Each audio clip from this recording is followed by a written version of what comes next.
I sat stiffly in the private dining room at the Ivy in Newport Beach, the muted glow of crystal chandeliers casting delicate patterns on the walls. Tonight was my 25th birthday, my celebration, they said, but a curious tension buzzed through the air.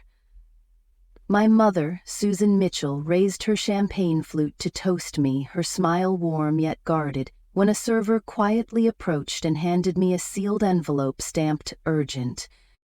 I glanced at Ethan Carter, my soon-to-be brother-in-law, who offered a knowing wink. My heart picked up pace as I peeled back the flap. Inside lay a handwritten note in my father's precise script. "No one else in the Mitchell family knows about this. You need to see the $150,000 0 cents bank statement." Just then my father's low voice boomed from the doorway. "Avery, it's time you learned the truth about our family's $150,000 0 cent savings fund." The room fell silent. In that heartbeat I realized this night would change everything I thought I knew about my family. I still remember the first time I felt the weight of my family's expectations, when I was just 16, nervously clutching the acceptance letter to Stanford University in our sunlit living room in Laguna Beach. My father, David Mitchell, a prominent architect in San Francisco, had designed our 5,200-square-foot Mediterranean-style home. Perched on a bluff overlooking the Pacific, the house carried a $1,200,000 0 cents mortgage, and every plank of wood, every arched window spoke of his exacting vision. He adjusted his horn-rimmed glasses, smiled at me, and said, "Avery, you've made us proud, but remember, excellence is the baseline." From that day on, I pledged to live up to his standards. My mother, Susan Mitchell, was nothing like my father in temperament, but equally formidable. At 53, she'd just been awarded Teacher of the Year by the Orange County Board of Education. Her artistry classes at Laguna Beach High School had a waiting list of over 300 students.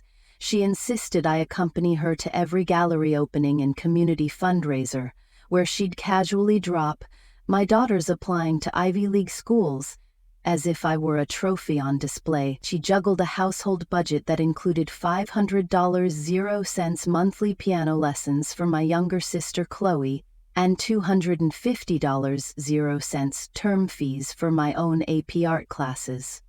I adored those late-night kitchen conversations when Chloe and I would dissect Monet's brushstrokes over leftover pasta, but I also felt the underlying hum of expectation. Perform academically, conform socially, and never disappoint. When I turned 20, I met Logan Brooks during a summer internship at a tech startup in Palo Alto.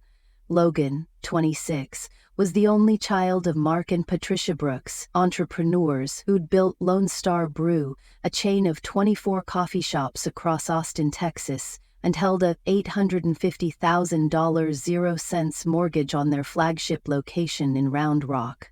He had warm brown eyes and a laugh that made me forget every spreadsheet and blueprint slung between us. Over carrot lattes priced at $4.25, we'd discuss neural networks and corporate ethics, oblivious to the world outside.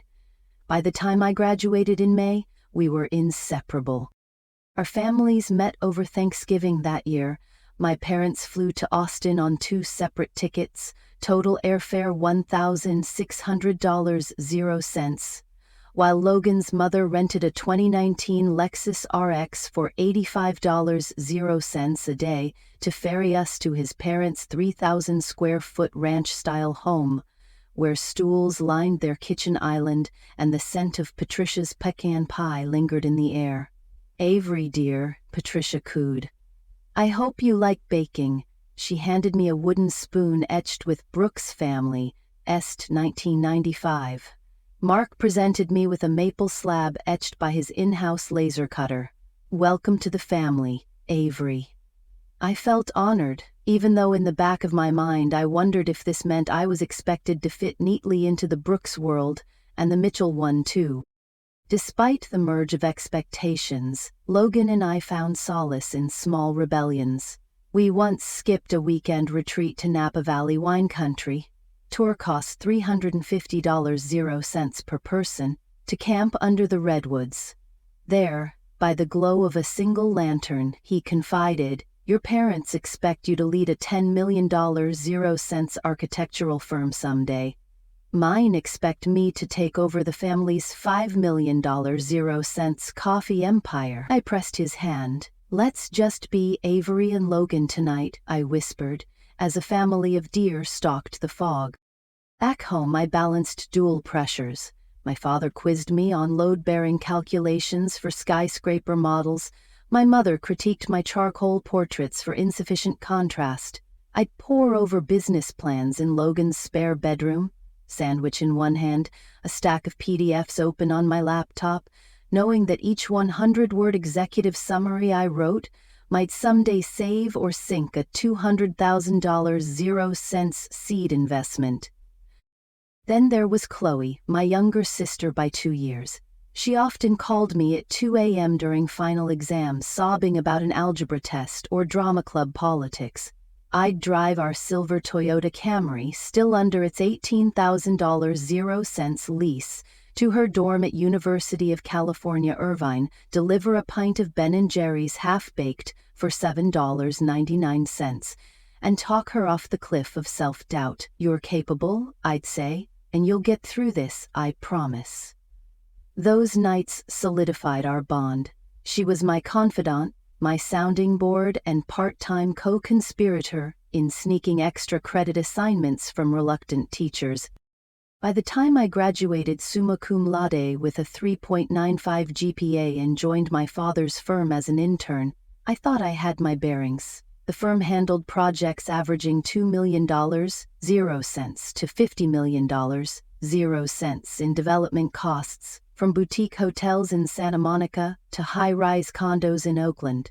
I was assigned to the $18 million 0 cents renovation of a historic warehouse in Emeryville, my first taste of real responsibility. I worked 60-hour weeks, logging every expense. $27 0 cents for a VIP coffee meeting with a potential donor. $1,200 0 cents on 3D renderings. My father observed my every move, occasionally correcting my line weights on drawings or instructing me to think bigger when I proposed scaling back materials to save $5,000 0 cents on costs.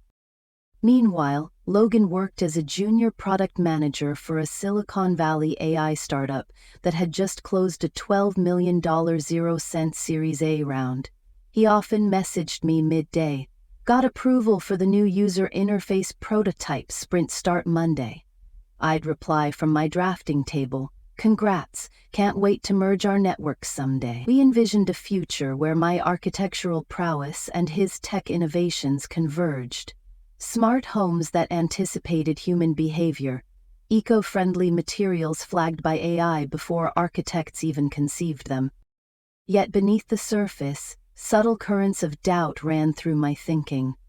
My mother once told me, over dinner, as she meticulously tallied our household's monthly expenditures, from the $75 0 cents HOA fee to the $135 0 cents electric bill, that she hoped I'd never choose mushy tech stuff over real brick and mortar. My father remarked during our annual $3,000 0 cents family retreat in Lake Tahoe that architecture was an art form grounded in reality, not pixels on a screen. Though they never said it outright, I sensed that by marrying Logan, I would be straddling two worlds that neither fully embraced the other. When we got engaged in December, Logan surprised me at my 23rd birthday party at the Ivy, presenting a 1.5-carat emerald-cut diamond ring worth $15,000. 0 cents. Both families expressed delight. Yet behind the scenes, conversations buzzed. My mother confided to Chloe over tea that she was worried about balancing a baby, business trips, and community obligations. Logan's father quizzed me on my exit strategy from my father's firm. "Will you eventually buy him out or stay on as a partner?" Their questions felt less like curiosity and more like an audit of my worth. Still, I pushed those anxieties aside. I chose to believe that love and shared dreams would bind our families tighter than any mortgage or corporate balance sheet. Valentine's Day that year, Logan and I flew to Paris on 2 business-class tickets he grabbed for $3,200, 0 cents round trip. We spent $240, 0 cents, on 2 café chairs overlooking the Seine, nibbled on croissants costing $6, 0 cents each, and traced the Notre Dame spires until dusk. Under that lavender-tinged sky, he slipped his hand into mine and said, "We'll build something beautiful together, in life and in architecture." In the weeks before our wedding, I dove headfirst into wedding planning. $2,500, 0 cents florist deposits, $18, 0 cents per person for catered hors d'oeuvres, a $600, 0 cents DJ package, and a $350, 0 cents bridal gown fitting. I constructed a shared Google Sheet with 27 tabs: budget, guest list, seating chart, registry, honeymoon checklist, meticulously tracking every cent to the penny. Chloe and I stayed up until 1 a.m. counting napkin folds and chair sashes.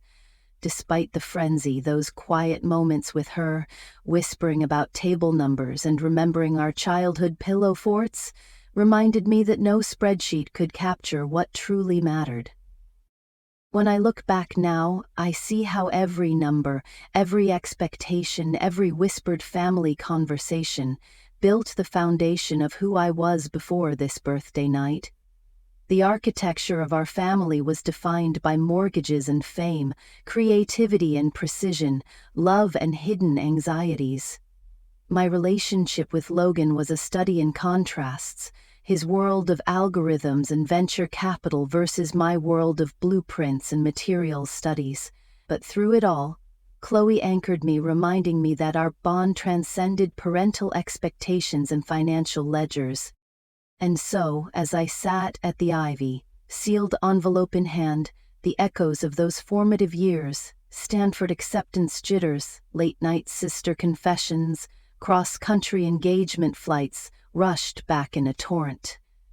Every milestone, every negotiation between personal desire and familial duty had led me here. I understood then that the truth hidden in that $150,000 0 cents statement would test not just my loyalty to my family, but the very architecture of my identity, and I braced myself, knowing that to move forward, I'd first have to confront every brick of my past.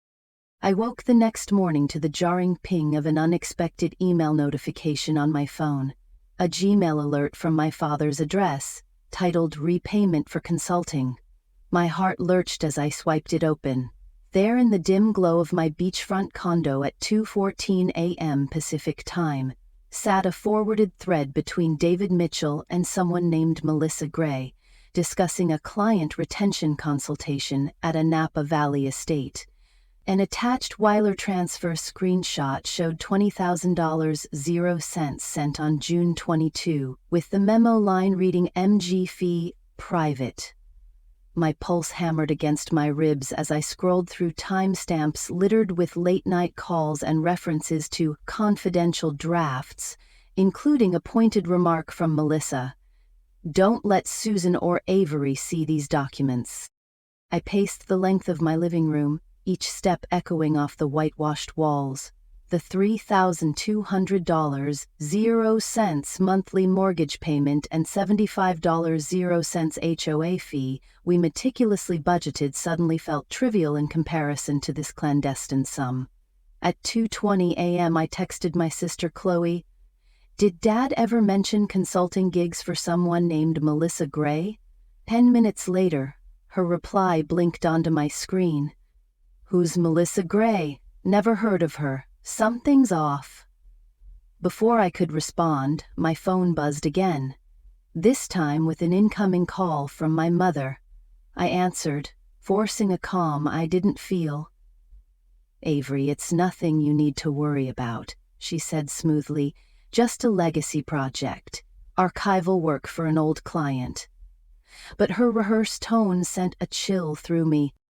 Desperate for clarity, I logged into our joint family bank portal. Sure enough, beside the $20,000 0 cents payment to Melissa Gray, there was a $5,000 0 cents charge at Oakville Estates Vineyard, dated June 21, and a separate $4,750 0 cents wine tour package. Each entry meticulously labeled. Confidential expense. My stomach churned. This wasn't the innocent project my mother described. By 6:30 a.m., still in pajamas, I drove our silver Camry down Coast Highway to the Wells Fargo branch where my grandparents had once rented a safe deposit box. Handing over my stub and ID, I retrieved the small beige envelope marked Family Financial Archives. Inside lay 6 documents: a Napa wine deed, a consulting agreement dated June 15, 2025, 3 unsigned bank statements showing periodic $20,000 0 cents transfers, and a hotel receipt for a $1,200 0 cents suite in St. Helena. Back home, I found Chloe curled up on the navy velvet sofa, her laptop open to a scanned PTA agenda with a margin note in our mother's handwriting. Call Gray Estate Project. My breath caught. Susan had noted this 2 years ago and never mentioned it again. I slid the consulting agreement across the coffee table. It outlined a 6-month retainer for estate archival services at $5,000 0 cents per week, totaling $120,000 0 cents. And the signature line for Susan Mitchell lay blank. She never signed it, I whispered. Chloe's eyes widened. Then who approved the payments? The question hung in the air, heavy with accusation. I closed my eyes, picturing the family motto etched in marble above our foyer. Integrity above all. Each word felt like a reproach. My parents preached transparency, yet here they were, hiding a 6-figure arrangement from their own daughters. The first signs of trouble had been buried in coded memos and partial truths, but now the full weight of their secrecy lay before me. I rose from the sofa, the documents clutched like a lifeline, and braced myself. Confronting them would shatter the fragile foundations of our family trust, but I knew I had no choice. A storm was gathering, and I was determined to face it head-on. That afternoon I steeled myself for the family confrontation. We agreed to meet at Blue Bottle Coffee in downtown Palo Alto, neutral territory, or so I'd hoped. The cafe's industrial chic decor, with its bare concrete floors and Edison bulb pendants, stood in stark contrast to the storm brewing in my chest. I arrived first, heart hammering, and claimed a corner table near the window. The clock read 2:15 p.m. First came Chloe, eyes wide with equal parts fear and determination. She slipped into the seat opposite me and whispered, "I've got everything ready." She handed me a manila folder containing printed emails, scanned bank statements, the hotel receipt, and the Napa wine deed certificate. I counted the pages, 22 in total. Next, Susan appeared, wearing her signature cashmere cardigan and an apologetic smile. She sat beside Chloe, folding her hands neatly in her lap. Finally, David strolled in, phone in hand, his tailored navy blazer unbuttoned. He glanced at us, concern flickering in his brown eyes. I cleared my throat. "Thank you for coming," I began, voice steadier than I felt. "But there's something we need to discuss." With a swift motion, I spread the folder's contents across the table. The $20,000 0 cents wire transfer screenshot, the $5,000 0 cents Oakville Estates charge, the $4,750 0 cents Napa Wine Mackel invoice, and the Harvest Inn suite receipt for $1,200 0 cents. David's brow furrowed. "What is this, Avery?" he asked, tone flat. I slid the consulting agreement toward him. Dated June 15, 2025, laying out a 6-month retainer of $5,000, 0 cents per week, totaling $120,000, 0 cents for estate archival services. Dad, I said, this contract is in your name with Gray Enterprises, yet neither Mom nor I ever signed or approved it. I tapped the blank signature line under Susan's name. Why are we sending 6 figures to a company we've never heard of? Susan's face went pale. Avery, it's not what you think, she began, voice trembling. Your father and I— Save it, I cut in, voice rising. Mom, when I asked last night you called it a legacy project, but you never mentioned Melissa Gray, you never told me about the wine deed, and you certainly didn't tell the IRS. My chest tightened. This isn't archiving legal documents, it's personal. You're hiding money. From whom? David's jaw clenched. He opened his mouth, then closed it.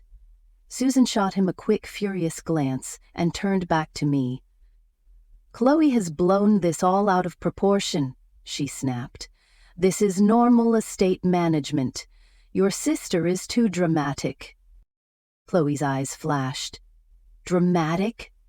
I found these late-night hotel charges, Dad's phone logs showing calls to Ms. Gray at 1:00 a.m., and a note on Mom's PTA agenda from 2023, Call Gray Re-Estate Project. Don't deny it. Mom leaned forward. Chloe, stop stirring up trouble. Avery, let me handle this. She reached for her smartphone, but I held up my hand. Oh, we're doing this my way. I tapped my pocket, another micro-twist ready. I pulled out my phone and opened a video file. Dad, do you remember this call?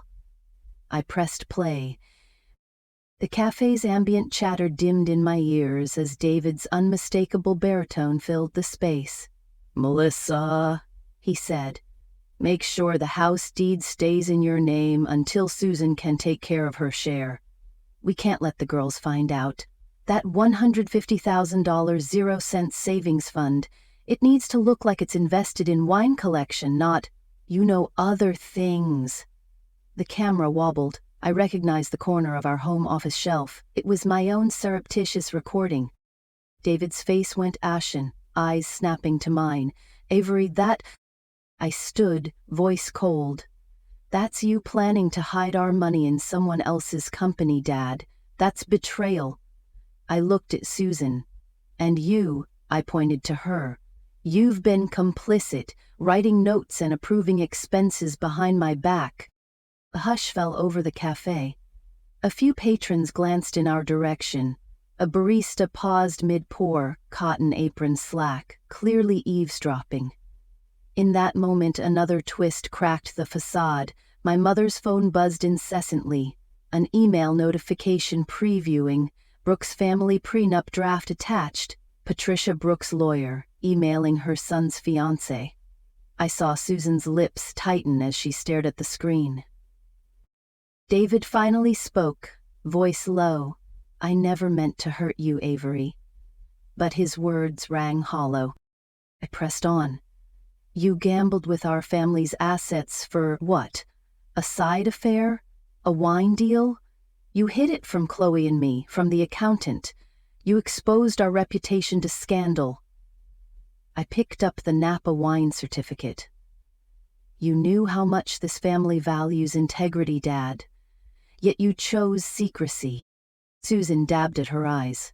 I did it to protect you, to shield you from scandal in the architecture community. If word got out your father was involved with someone, our firm's contracts, worth up to $50 million, 0 cents, could collapse. I thought I was saving the family name. I swallowed. The emotional betrayal cut deeper than any financial wound.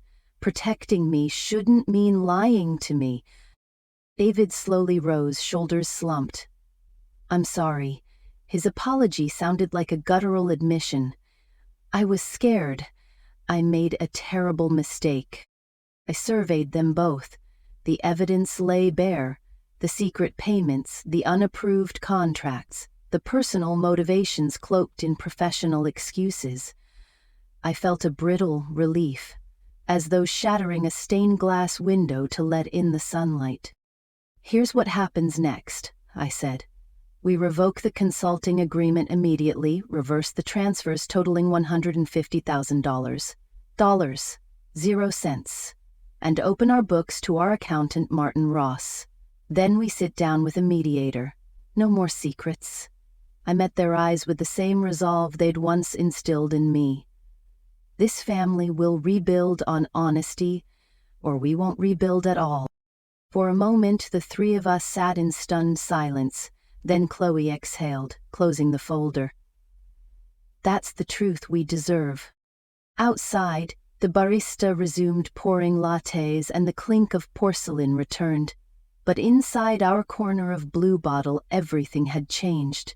The major betrayal had broken us open, yet in that rupture lay the only path toward real repair. I slammed the condo door so hard the glass rattled, then sank onto the edge of my bed, heart pounding. My hands trembled as I dialed Maya Thompson, my confidant since freshman year, and when she answered at 3:02 p.m., her gentle "Are you okay?" broke through my panic. "Maya," I choked out. I confronted Mom and Dad about secret six-figure payments. I feel shattered. She sent back a voice memo in seconds. "You're not alone. Breathe. You're stronger than this." Her reassurance was a balm, but it couldn't still the ache in my chest, and soon the tears came. A soft knock sounded 10 minutes later. Chloe slipped in, cheeks flushed from jogging over, carrying a paper bag from our favorite deli. She placed a Hershey's Special Dark Bar on my nightstand, $2.49 from aisle 5, and handed me a note that read, "We stick together. Always." She hugged me tight as I sobbed into her shoulder, and for a moment I felt the raw weight of betrayal eased by her presence. Then my phone buzzed with an SMS from an unknown number. "Check the filing cabinet, there's something you need to see." Guided by adrenaline, we moved to the antique oak filing cabinet in the hallway, Grandma Mitchell's hand-carved heirloom. In the top drawer lay a slim manila envelope labeled "Avery for Emergencies." Inside, I found a notarized letter from my grandparents, dated March 10, 2010.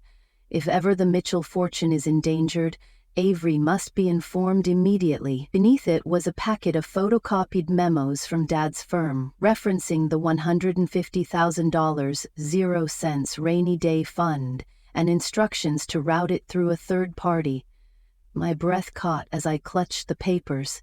They had planned this concealment for years, excluding me intentionally. I scrambled into sneakers, my $120 0 cents Nike Air Max, and, with Chloe's help, limped to her car. The drive uphill to Maya's loft in Menlo Park felt surreal as I stared at palm trees swaying outside, homes I once adored now seeming foreign. Maya greeted us with wine and cheese, $45 0 cents worth of welcome distraction, and we settled on her patio under string lights, glass of Malbec in hand. She toasted to truth, and I whispered to survival.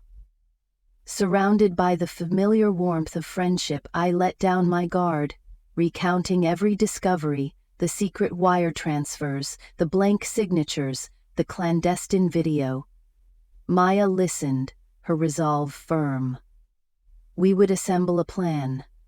Lawyer, mediator, whatever was needed, but first I had to breathe. By sunset, I felt a spark of resolve. The collapse had threatened to consume me, but in its rubble I found strength. Chloe and Maya hugged me under the glow of the patio lights, two anchors in a sea of shifting loyalties. Driving home, I knew the road ahead. Therapy sessions, financial audits, family confrontations would be messy and painful. But for the first time since that envelope appeared at the Ivy, I believed I could face whatever came next. In the darkest moments of collapse, I had discovered my spark, and it was only beginning to glow. I woke before dawn, muscles still stiff from yesterday's breakdown, and slipped into my leggings, zip-up, and scuffed white Nike Air Max before heading down to Laguna Beach. The ocean was a muted canvas of pink and gray, and I spent 10 minutes barefoot along the water's edge, letting the cool surf swirl around my ankles. Back on the boardwalk, I ordered a pour-over black coffee, $4.50, from the familiar beachside cart, then jogged home and showered, letting the warm water wash away the last of my tears. At 8 a.m., I opened my laptop and, heart pounding, drafted an email to Mom and Dad. Dear Mom and Dad, I know we are all hurting. I propose we meet this Thursday at 4 p.m. at Martin Ross's office in Palo Alto to review all financial records together, facilitated by a neutral mediator. I believe honesty is our only path forward. Love, Avery. With a single click, I sent it. Within seconds, red receipts blinked back from all three of them. While my Greek yogurt and granola sat patiently in the fridge, Chloe breezed in with a green juice, $8.50, handed me a high five, and together we organized a Google Drive folder into color-coded subfolders: evidence, legal, grandparents' letter, talking points. 47 files in all, each tagged and time-stamped. At noon, Maya arrived bearing a deli sandwich, $9.95, and 3 iced teas, $5.00 total, and we strategized on my patio overlooking the koi pond. She reminded me to control the narrative, use the grandparents' letter as leverage, and mentioned a black sedan parked outside my condo at 11 p.m. the night before. By 1:45 p.m. I was waiting in the underground garage of Martin Ross's office. We spent an hour in his mahogany-scented conference room, reviewing secret wire transfers, blank consulting contracts, the Napa wine deed, the grandparents' letter, and the recorded video transcript. Martin sketched our legal roadmap on a whiteboard. File a petition for mediation under California Family Code SS 2100, subpoena undisclosed records if necessary, and draft a Mitchell transparency clause for the family trust requiring all future transfers over $5,000, 0 cents, to have written approval from both parents and me. Back home at 4 p.m., Chloe messaged our parents' assistant, and within minutes, the Thursday meeting was confirmed. That evening, I returned to the beach for sunset, orange and magenta bleeding across the sky, and my phone buzzed with a text from Dad. "Thank you for taking this first step. See you Thursday." I replied, "Thank you for being willing," and as the waves whispered against the shore, I felt the weight of the past week lift. Each small victory, the dawn run, the email sent in courage, the legal plan in ink, the support of Chloe and Maya, had lit a spark within me. Recovery wasn't a single moment, but a series of these sparks. And tonight, as the ocean's rhythm soothed me, I finally believed in a new beginning built on honesty, accountability, and the unshakable glow of my own resilience. I arrived at my grandparents' home in Sacramento just as the late afternoon sun gilded the Sierra foothills beyond their manicured lawn. The 2-story ranch house, mortgaged for $950,000, 0 cents, felt both familiar and formal, its wide front porch a stage for family reconciliations. Inside, I found both the Mitchells and the Brooks assembled in the living room, my parents perched on the floral-patterned sofa, Logan and his parents on the adjacent love seat, Chloe beside me on a high-backed wing chair, and Martin Ross presiding from a slender folding table strewn with legal pads. The tension in the air was nearly tangible, like static before a summer thunderstorm. Taking a steadying breath, I stood.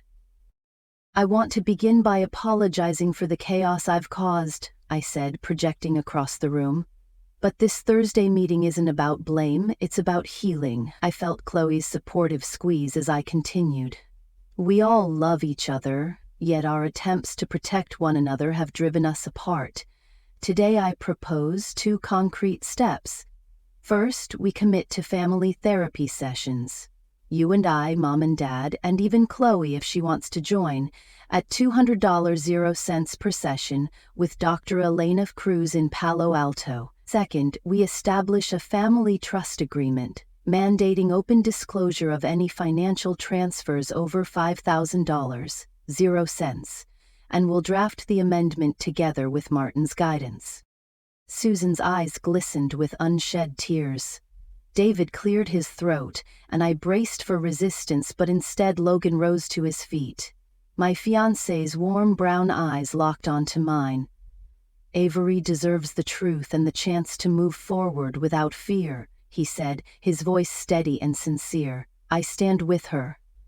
Relief washed through me. Logan's backing was unexpected but deeply affirming. Patricia Brooks nodded curtly, smoothing the hem of her ivory blouse. Mark Brooks leaned forward, fingers interlaced. "We support these measures," he affirmed, glancing at my parents. "Our only wish is for transparency and respect." My mother inhaled sharply, then exhaled. She unfolded her hands and said, voice soft, "I'm sorry for keeping secrets. I thought I was shielding Avery and the family's reputation, but I see now how wrong I was." David's shoulders sagged, and he added, "I was terrified of scandal destroying my firm's contracts, but I see now that honesty is more precious than any deal." Encouraged, I reached for Chloe's hand. She drew from her tote bag a small leather-bound notebook. "My old journal. I want to read something," she said.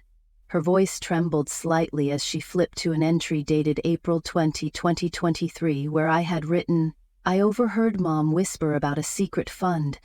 I wish she'd trust me enough to tell me the truth."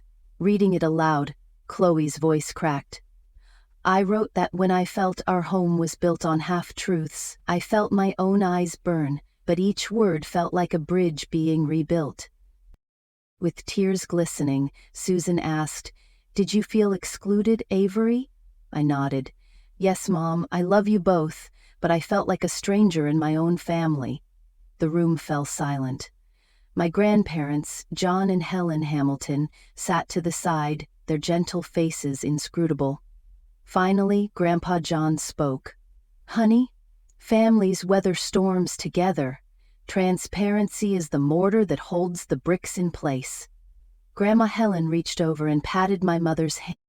Martin cleared his throat, gently guiding us back to the practical next steps: drafting the amendment to the Mitchell Family Trust, scheduling the first therapy session for next week, and setting deadlines for full financial disclosures. We agreed on dates: therapy to begin May 7 and the trust amendment signed by June 1, with notarization fees of $250.00 covered by joint family funds. As the meeting adjourned, I felt an unexpected lightness. Logan slipped his arm around me and whispered, "You did it." Chloe beamed, her earlier apprehension replaced by a triumphant glow. My parents embraced me, tears mingling as we held one another in the oak-paneled entryway. Outside, the late-day sunshine seemed to promise renewal. Over the next few days, the family's tone shifted. Susan sent me a photo of her gratitude journal entry. Day 17, Honesty in Family. My greatest gift to Avery.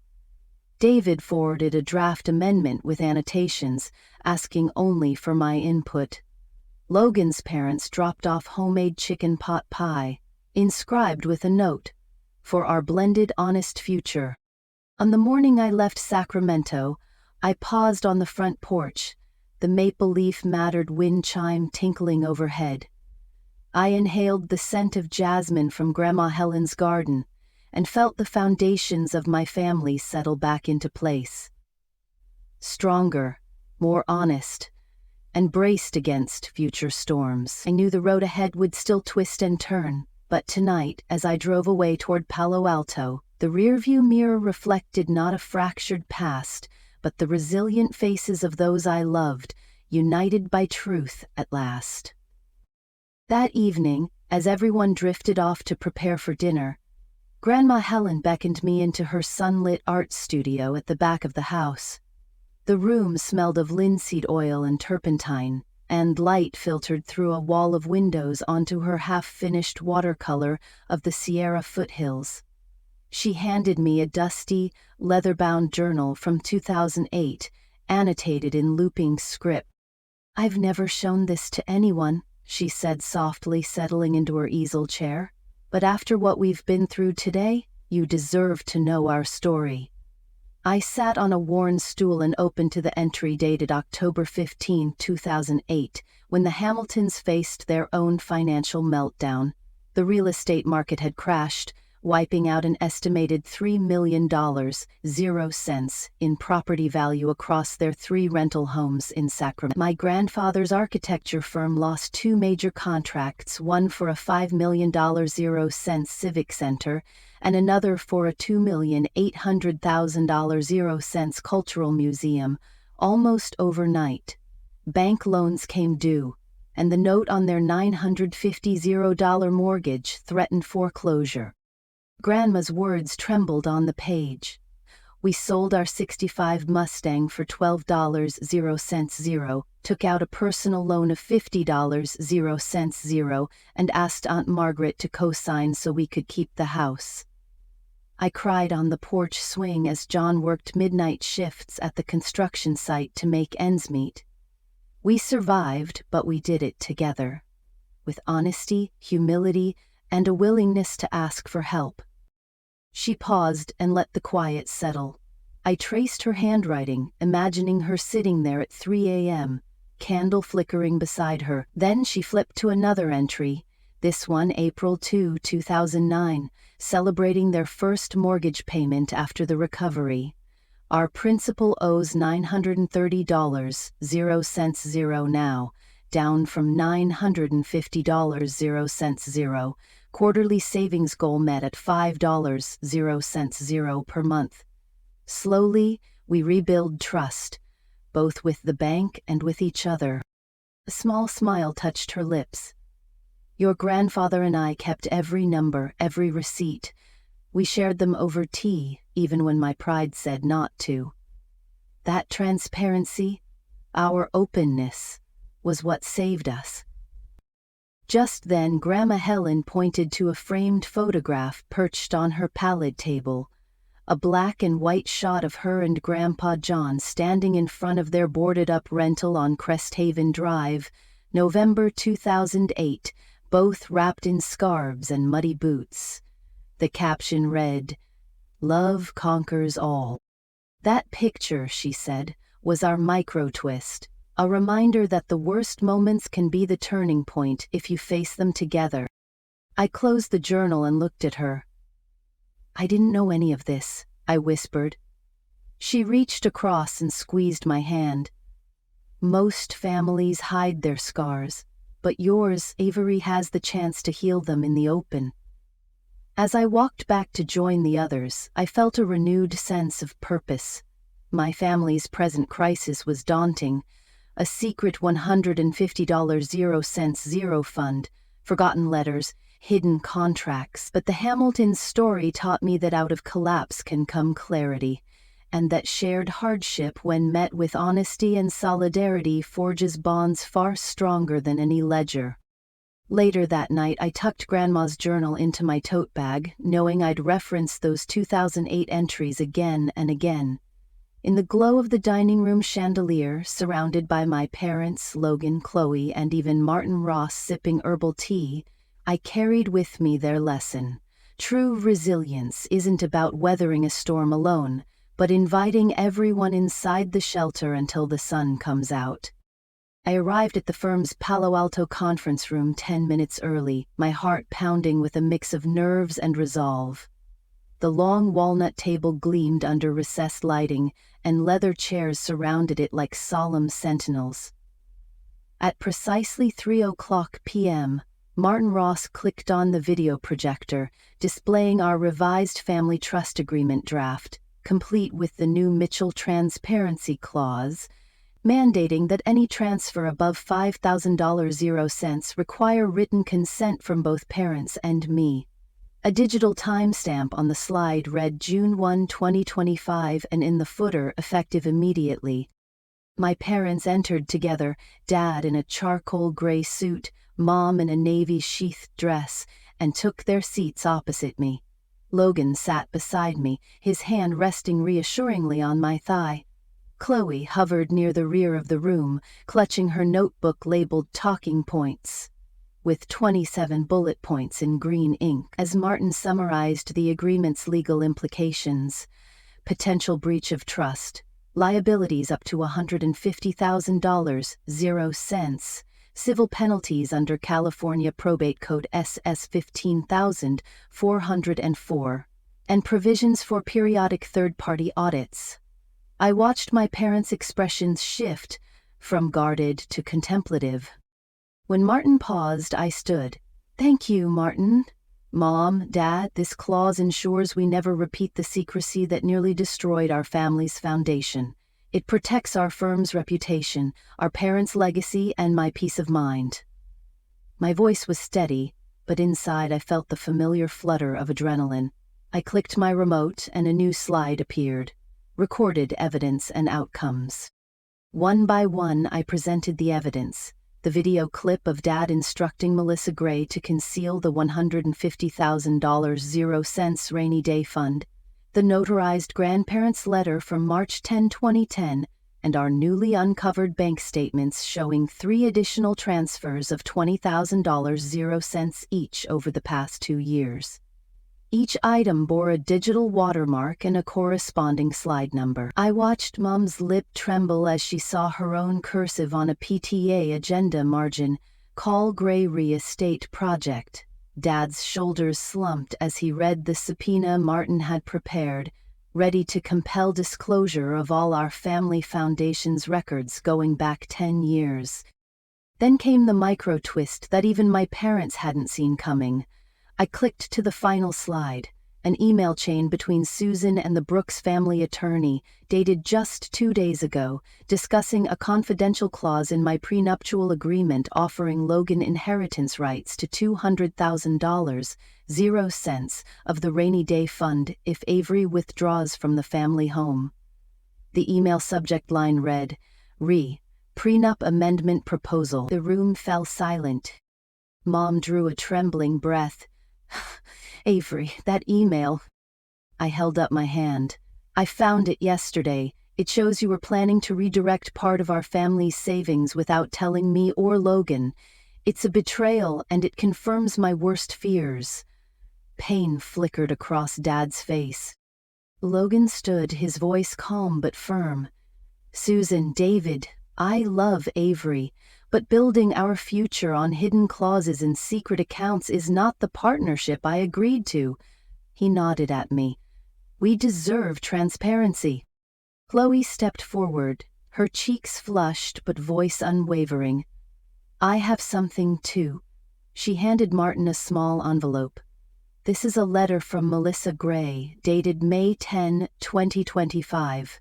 Apologizing for her role and stating she's returning all assets and will dissolve Gray Enterprises LLC pending settlement." She read aloud, "Effective June 15, 2025, I renounce any claims to the Mitchell Rainy Day Fund. I transfer all interests back to Susan and David Mitchell and agree to assist in reconciliation." My chest tightened at the setting sun's rays slanting through the blinds. That letter was a lifeline, a way to heal without dragging Gray into litigation. Martin smiled. "This greatly simplifies the legal process." I turned to my parents. "Mom, Dad, here's my proposal. You sign the amended family trust agreement today, and in return, we'll withdraw the subpoena and the mediation request for breach of fiduciary duty, saving potential civil litigation costs estimated at $25,000, 0 cents. You'll meet with Dr. Elena Cruz for at least 6 sessions at $200, 0 cents each, and provide monthly financial summaries for the next 12 months. I paused, letting the term sink in. "Then we close this chapter and move forward together." Mom's eyes shimmered. She took Dad's hand. "Avery, I have no excuses. I was afraid the scandal would destroy your future, but I see now I was destroying it myself by hiding the truth." She pulled a silver pen from her purse, engraved SM on the clip, and signed the first page of the trust amendment. Dad followed his signature neat: David L. Mitchell. Martin collected the signed pages and placed them into a red binder labeled Mitchell Family Trust, amended June 25, 2025. He stamped each page with his notary seal. I felt a wave of relief as the final stamp clicked into place. Then came another micro-twist. Martin handed me a sealed envelope marked Bonus Insight, Hamilton Financial Plan. Inside was a copy of Grandma Helen's 2008 ledger, complete with their quarterly savings goals, loan payoff schedules, and correspondence with Aunt Margaret. Your grandparents insisted we provide this to you, Martin explained. They wanted you to have a blueprint for transparent governance.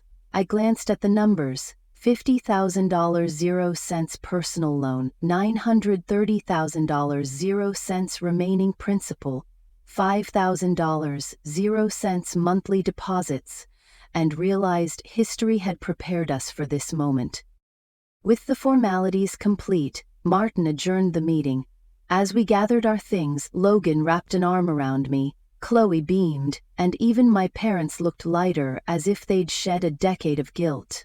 In the hallway, Susan paused and turned to me. "Thank you for not giving up on us." Her voice cracked and I nodded. "I love you both," I whispered. Outside, the late afternoon sky was a canvas of violet and gold. We stepped onto University Avenue together, two families, Mitchell and Brooks, united in honesty. Logan slipped his hand into mine and squeezed. "You did it," he said, eyes bright. Back at my condo that evening, I found a package on the doorstep, a leather-bound journal embossed with Avery's family ledger. Inside, Chloe had already penciled in the first entry, June 25, 2025.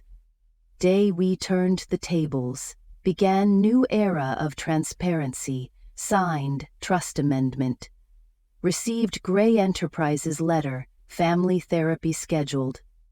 Underneath, our grandparents' motto, love conquers all.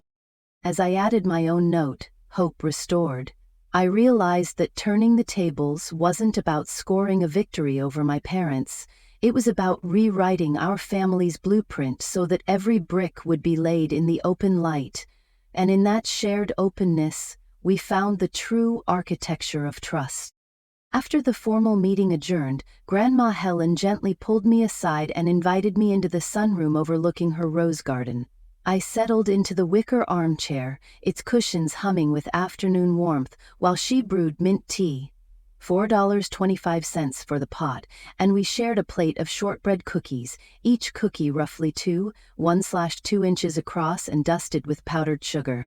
"I want you to know where resilience truly comes from," she began, pouring tea into two delicate porcelain cups. "Your grandfather and I met in college, back in 1985, when I was 19 and he was 20. She leaned forward, eyes sparkling. "We were both art majors at UC Berkeley. And I still remember the first time he asked to borrow my charcoal pencils. He said he needed them for a sculpture project, but really, he wanted an excuse to talk to me." She paused to steep the tea, then continued. "Our friendship deepened over late-night crit sessions in Wheeler Hall. We'd swap critiques on each other's work, his clay models, my watercolors, and by our senior year we were inseparable. After graduation we faced a dire test, the savings and loan crisis in 1989. We'd just purchased our first rental house on Cresthaven Drive for $120,000, 0 cents. Putting down $24,000, 0 cents of our combined savings. Then the market collapsed. Property values plummeted by 30% in 6 months. We owed more than the house was worth. I traced the steam rising from my tea, imagining their younger selves clutching that mortgage. Grandma Helen smiled ruefully. Instead of panic, we drew up a plan. We sold my beloved '65 Mustang for $12,000, 0 cents, and Grandpa John took an evening job teaching sculpture at a community center, making about $18, 0 cents per hour, which added up to $720, 0 cents a month. We also asked Aunt Margaret to co-sign a $50,000 0 cents personal loan so we could refinance. She glanced at me. None of it felt shameful, because we were honest with each other. She reached into her apron pocket and pulled out a small photo, black and white, slightly faded, of them standing in front of that Crest Haven Drive house in 1990. Their arms were wrapped around each other, paint-stained overalls and muddy boots a testament to hard work. The caption, handwritten on the back, read, November 2, 1990. We still have each other. That day, Grandma Helen said, her voice soft, we realized love and transparency can carry you through any financial storm. She folded the photo and slipped it into my hands. I felt a lump in my throat. Thank you for sharing this, I whispered. She patted my hand. Remember, Avery, your family's current trial is not unique. It's just another chapter. When you're tempted to hide, choose openness. When you feel fear, lean on those you trust. Before I left, she pressed into my palm a folded page torn from her 1989 ledger, their monthly budget laid out in neat columns. Income of $3,200, 0 cents. From grandfather's teaching, expenses of $1,050, 0 cents for mortgage, $150, 0 cents for utilities, $200, 0 cents per month. In the margin she'd handwritten, transparency is our greatest asset. Back in my car, I sat for a moment and read her words. The tension I'd carried overnight eased. Grandma Helen's side story, the personal saga of love, financial collapse, and ultimate recovery, gave me a living blueprint. It reminded me that beyond legal agreements and mediation sessions, the true engine of a family's endurance is a willingness to face hardship together, with honesty as our guiding principle. As I drove away toward home, the late-day sun warming my face, I vowed to carry that lesson forward. In our own story, I'd be the one to ensure every ledger stayed open, every secret brought into the light, and every bond forged in truth. The morning after our family meeting, I awoke to a flurry of notifications. Texts from clients, emails from colleagues, and even a news alert from the San Francisco Chronicle. Architect David Mitchell under scrutiny for undisclosed funds. Estimated readership 500,000 daily. I felt a pit in my stomach, but knew this reckoning was part of my parents' comeuppance. By 9:00 a.m., word had spread through the architectural community. My father's firm lost two major bids that day, a $28 million 0 cents civic center project in Oakland and a $12 million 0 cents waterfront condo redevelopment in Sausalito. Project managers cited concerns over leadership stability and ethical lapses. The firm's stock price, publicly traded under ticker DMAC, plunged 8% in pre-market trading, wiping out roughly $20 million 0 cents in market capitalization. I watched the live ticker on Bloomberg, heart heavy but resolute. Meanwhile, my mother faced her own fallout. At Laguna Beach High School's Monday faculty meeting, the principal announced Susan Mitchell's resignation effective immediately. Her Teacher of the Year award plaque, valued at $350 0 cents in materials and ceremony costs, was ceremoniously removed from the auditorium wall. Parents who once queued to enroll in her art classes demanded refunds for spring term fees, totaling $18,000, 0 cents across 320 students, citing betrayal of trust. Over the next 2 days, social media ignited. An Instagram post by a local education blogger captioned "When teachers secretly line their own pockets," and receiving 3,200 likes highlighted Susan's role in concealing funds. On Twitter, the hashtag Mitchell Money Scandal trended in the Bay Area with over 5,000 posts. My sister Chloe called, voice tight. "Avery, it's brutal out there," I told her calmly. "They asked for transparency. Now they're getting it." Midweek, my father's law team delivered a cease and desist notice to Melissa Gray and DG Future, the Napa-based venture that had briefly explored acquiring our family estate collection. They threatened litigation over breach of contract and defamation, but thanks to Chloe's discovery of Gray's May 10 letter renouncing claims, the case dissolved before it reached court, saving an estimated $150,000 in legal fees. Gray Enterprises LLC was formally dissolved on June 30, with all assets returned to the Mitchell Family Trust. On Thursday evening, we held our first town hall family meeting via Zoom. 20 relatives from both the Mitchell and Brooks branches, plus Dr. Elena Cruz, our therapist. The agenda was strict. Financial disclosures, apology statements, and a Q&A. As host, I opened the session at 7:00 p.m. Welcome, everyone. Tonight we face the fallout together. My mother's screen tile featured a soft focus portrait and the name Susan M., but tonight she spoke plainly. Family, she began, voice quivering. I betrayed your trust. I apologize for every lie, and I accept the consequences. Her apology was met with solemn nods. My father followed. I was driven by fear of scandal and loss, but neither justifies my actions. I'm truly sorry. Cousins, aunts, and uncles asked pointed questions. Will the firm restructure leadership? How will we prevent this again? Mom, can we trust you with PTA funds? Each question cut deeper, but my parents answered with transparency, sharing spreadsheets showing projected revenue dips of 12% for the year, cost-saving measures including a $200,000 0 cents reduction in overhead, and plans to appoint an independent audit committee. By 8:30 p.m., Dr. Cruz guided us through a restorative exercise. Each family member shared one felt emotion and one hope for the future. When it was Susan's turn, she inhaled deeply. I feel remorse. I hope to rebuild trust one day, my father said. I feel ashamed. I hope to regain integrity. I closed my eyes, then spoke. I feel proud we can face this.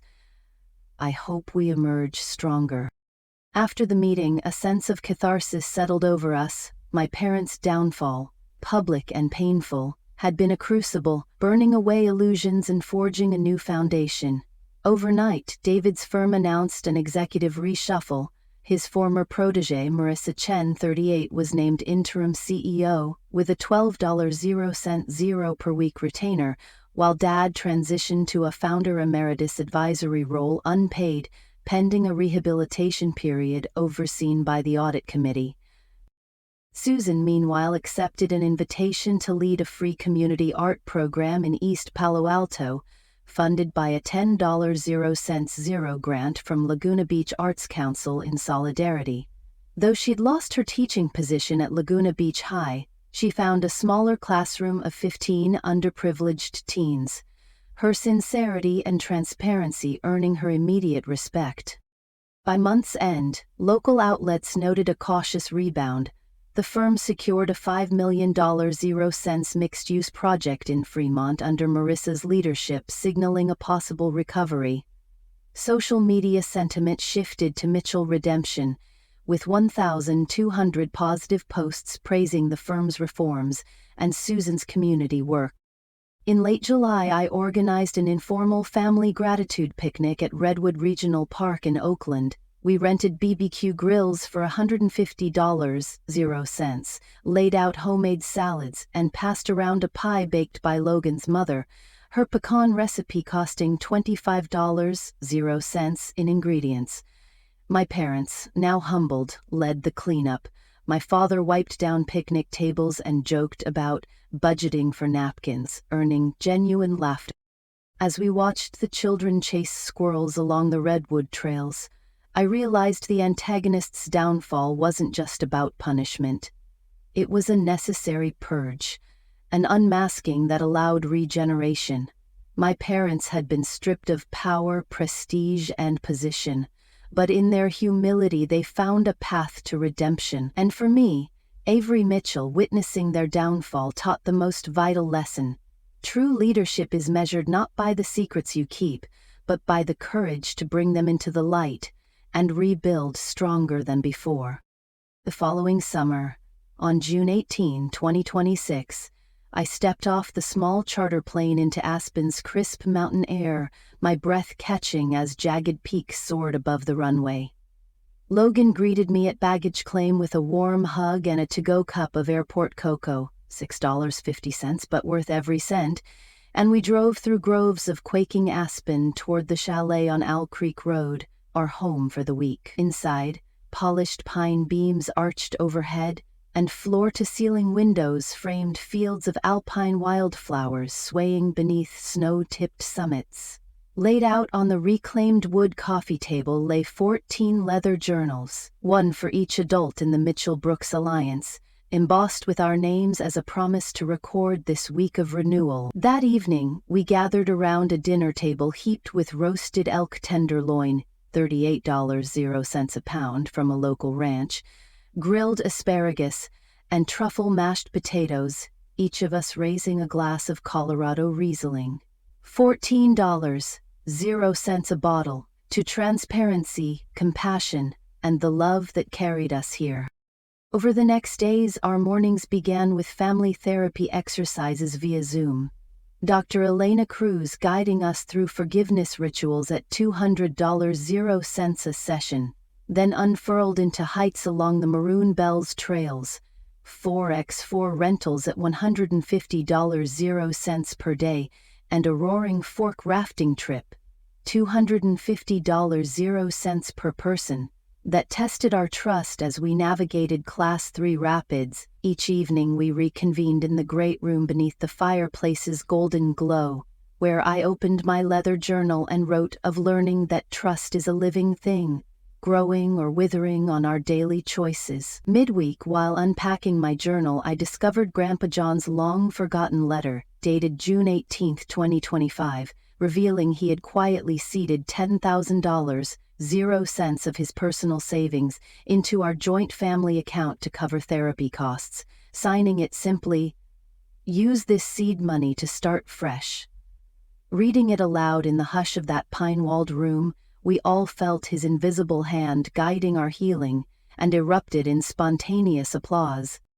On our final night, we fashioned a guiding principles ceremony by the stone hearth, each of us voicing a pledge born from our journey.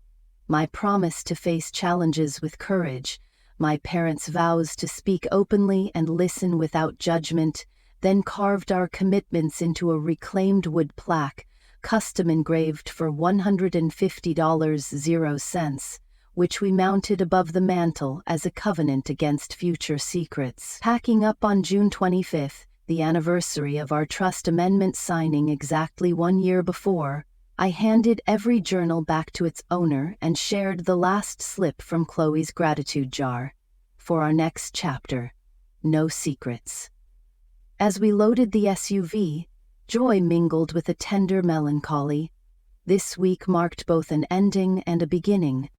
On the flight home, I penned my final journal entry, June 25, 2026. We came full circle. From confrontation to celebration, collapse to renewal. Our journey taught me that families, like buildings, need transparent foundations and flexible structures to endure.